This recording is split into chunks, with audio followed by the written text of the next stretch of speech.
สาวบ้านเมียนนะนี่เป็นครูฝึกหัดกำลังขอดดินเนาะนี่เป็นสาวบ้านเมียนนะสาวบ้านเมียนนะนี่นะสาวบ้านเมียนเนาะมีแต่ผู้งาม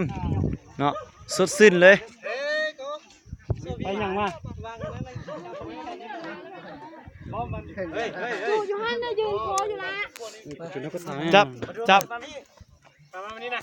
นี่ครบเลยเด้นี่4 คนแล้วสบายดีเนาะสำหรับนี่เฮามา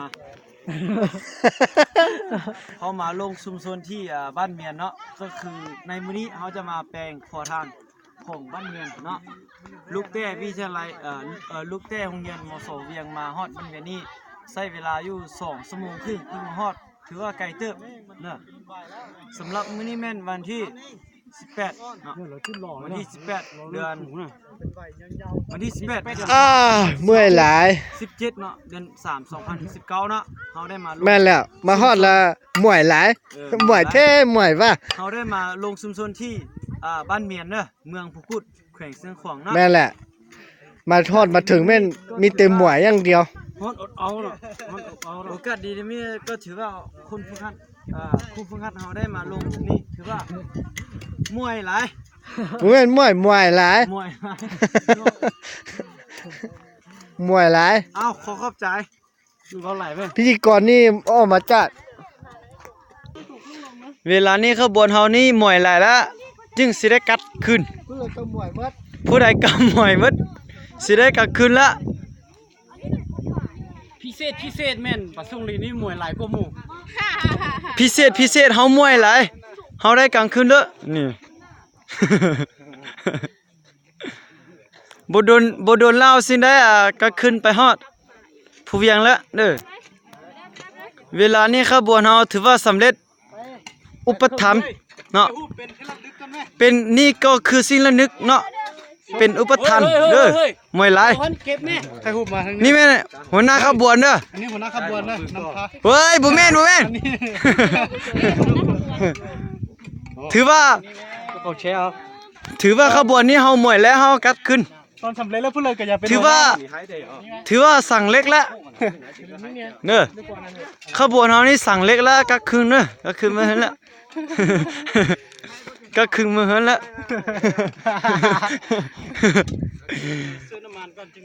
นี่แม่นขบวนนี่แม่นส่วนพระมงนี่แม่นหัวหน้าขบวนเด้อหัวหน้าขบวนส่วนพระมงได้กาครึ่งละหัวหน้าขบวนอันเฮียนอ่อนเด้อนี่พิเศษเด้อสาระมื้อนี้เฮาถือว่าเป็นสันปฏิหุการสาเล็กเนาะสาเล็กเป็นเชื้อนี่แม่นใส่ศิวศักดิ์และใส่คณิตศักดิ์ก็ได้ใส่เล่ให้ใส่คณิตศักดิ์เนาะอันนี้มันสิ่งเล่นะสาระตัวนี้แม่มาแต่นี่แม่นมาแต่โบ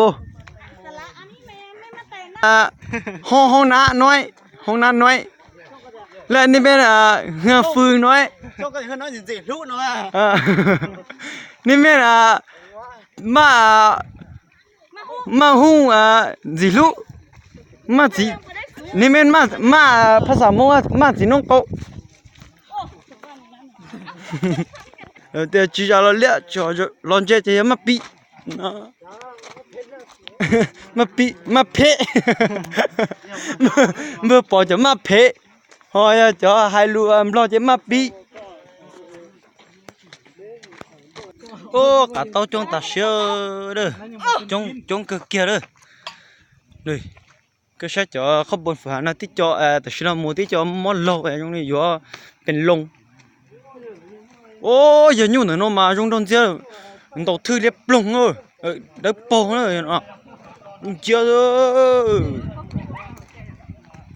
ตัวยุ่งเนาะเตี้ยถอยนึกจิตตอนตัวลงก็นึกตัวเชี่ยหังนึกที่ดี